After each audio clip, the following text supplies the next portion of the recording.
ابھی عادت ڈال لی جوانی میں لمبی لمبی دعاؤں کی, دل لگا لیا, شروع میں لگے گا نہیں, عادت ڈالیں, اس کے بعد بڑھاپے میں اللہ یہ نعمت دیں گے کہ آپ کو مزہ ہی دعا میں آئے گا. انگریزوں کا بڑھاپا خدا کی قسم بہت ڈینجرس ہوتا ہے, بہت خطرناک ہوتا ہے. نہ خدا ہوتا ہے ان کی زندگی میں, نہ پبلک ہوتی ہے. کسی بوڑھے کے پاس بیٹھ جاؤ نا ان ملکوں میں 2 منٹ کے لیے, وہ پیسے دے گا آپ کو. ہمارے پاکستانیوں نے یہ کام شروع کیا, مجھے لوگوں نے بتایا یہاں جو بے روزگار ٹائپ کے پاکستانی ہے نا, جو ادھر ادھر سے ہو کر آ گئے, پیسے نہیں ہے, وہ بڈھی عورتوں کے ساتھ بیٹھتے ہیں, بیچاری بوڑھی عورتوں کے ساتھ آدھا گھنٹہ گپ شپ لگائی, وہ خوش ہو کے پیسے دیتی ہیں. تو وہ آئے اپنا پان گٹکے کا خرچہ ان کا نکل آیا, وہ خوش ہو کے پیسے دیتی ہے. چلو کسی نے تو لفٹ کرائی. ہمارے تو جو بزرگ ہوتے ہیں, ہمارے حضرت کو ہم نے بڑھاپے میں دیکھا, وہ تو پھر بھی لوگوں کو ٹائم نہیں, وہ لوگ بیٹھ رہے ہیں ان کے پاس, وہ کہہ رہے ٹائم نہیں ہے. کیوں؟ عادت کس کی پڑ گئی ہے؟ اللہ سے راز و نیاز. ہمارے بوڑھوں جو اللہ والے بوڑھے ہیں, پبلک چاہ رہی ہے ان کے گرد آ کے بیٹھے, ان سے کچھ سیکھیں, اور وہ کہہ رہے ہیں ہمیں مزہ کس میں ہے؟ تنہائی میں. ہمارے حضرت کا زیادہ تر ٹائم تنہائی میں گزرتا تھا. ابھی سے عادت ڈالو, یہ حضرت بننے کے بعد نہیں ہوگا, یہ ابھی کرنا پڑے گا. یہ اللہ ہمیں توفیق دے, اپنے نام کی لذت اللہ ہمیں نصیب کرے, اور اپنے سامنے دعائیں مانگنے کی لذت اللہ ہمیں نصیب کرے. اللہ تعالیٰ نے انسان کو کچھ قوتیں دی ہیں, کچھ طاقتیں دی ہیں, جس کی وجہ سے انسان دنیا میں کچھ کر گزرتا ہے. یہ قوتیں اور یہ طاقتیں انسان کے اندر نہ ہوتی تو وہ کچھ بھی کرنے کے قابل نہ ہوتا. ایک بے جان لاش کی طرح اس کی زندگی ہوتی. ایک قوت کہلاتی ہے قوت غضبیہ, غضب والی قوت. ایک قوت ہے محبت, یہ بھی ایک طاقت ہے, قوت ہے. یہ وہ قوتیں ہیں جو نظر نہیں آتی, جو انسان کو محسوس ہوتی ہیں. ایک قوت اللہ نے انسان میں رکھی ہے قوت شہویہ, خواہش نفس. جیسے بھوک کی ایک قوت ہے, پیاس کی ایک قوت ہے, دل چاہتا ہے پانی پینے کا, دل چاہتا ہے کھانا کھانے کا, دل چاہتا ہے انسان میں اپنی جنسی خواہش پوری کرنے کا. یہ خواہشات بھی اللہ کی طرف سے انسان میں رکھی گئی ہیں. ان کو کہا جاتا ہے قوت شہوانیہ. تو یہ بیسک جو ہے نا 3 قوتیں ہیں جس پہ انسان کی پوری زندگی گھوم رہی ہوتی ہے. اور بھی ہیں لیکن زیادہ تر جو ہمیں صبح شام واسطہ پڑتا ہے وہ ان قوتوں سے پڑتا ہے. اگر کسی شخص میں یہ قوتیں ہی نہ ہو تو اس کی زندگی پھیکی. اگر آپ میں غصہ ہی ختم ہو جائے تو بھی آپ کی زندگی پھیکی ہو جائے گی, لوگ آپ کو کھا جائیں گے. ہر شخص آپ کے حقوق کا جو خیال کرتا ہے وہ اس لیے کرتا ہے کہ اسے پتا ہے کہ اگر میں نے سامنے والے کے ساتھ نا انصافی کی تو ایک حد تک یہ برداشت کرے گا, اس کے بعد اس کو غصہ آنا شروع ہو جائے گا. تو غصے کے ڈر سے سامنے والا تھوڑا سا ریزرو رہتا ہے. نہیں آ رہی آواز بھائی صاحب کے دکان میں آئی نہیں رہی ہے, نہیں آ رہی آواز لوگوں کو نا. یہ چھیڑا کس نے مجھے پہلے یہ بتایا نا, یہ تو اچھا والا چل رہا تھا نا. نہیں غلط ہوا ہی نہیں تھا تو صحیح کرنے کی ضرورت کیا تھی, یہ تو صحیح چل رہا تھا ماشاءاللہ. سفر پہ جانے سے پہلے تو صحیح چل رہا تھا. یہ ایک چیز صحیح چل رہی تھی تو اس کو چھیڑا کیوں ہے؟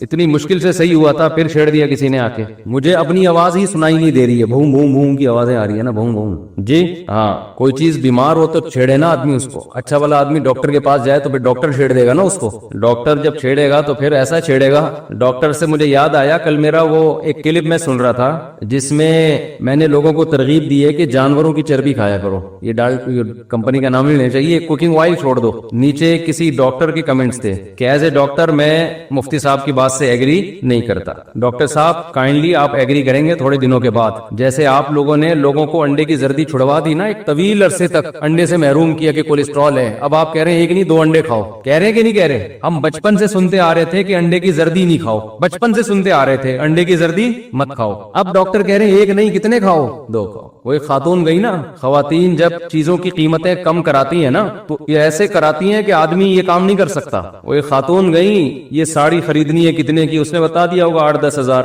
کہا تھوڑا کم کریں. کم کرتے کرتے اس کو اتنا غصہ آیا, کہتے فری میں لے جاؤ بس. کہتی ہے 2 چاہیے. تو ڈاکٹر بھی پہلے کہتے تھے انڈے کی زردی نہیں کھاؤ, ایک طویل عرصے تک انڈا کی زردی میں ہی تو لذت ہوتی ہے, چھڑوا کے کولیسٹرول کے نام پہ نا. اور اب کہہ رہے ایک کے بجائے کتنے کھاؤ؟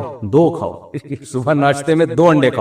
تو ابھی ڈاکٹر کہہ رہے ہیں کہ جانوروں کا فیٹ نہیں کھاؤ, کوکنگ آئل کھاؤ. جب اور قبرستان تیزی کے ساتھ آباد ہوں گے نا تو نئی ریسرچ سامنے آئے گی کہ یہ جانوروں کے فیٹ سے اوائڈ کرنے کی وجہ سے یہ مسائل کھڑے ہو رہے ہیں. میں بار بار کہتا ہوں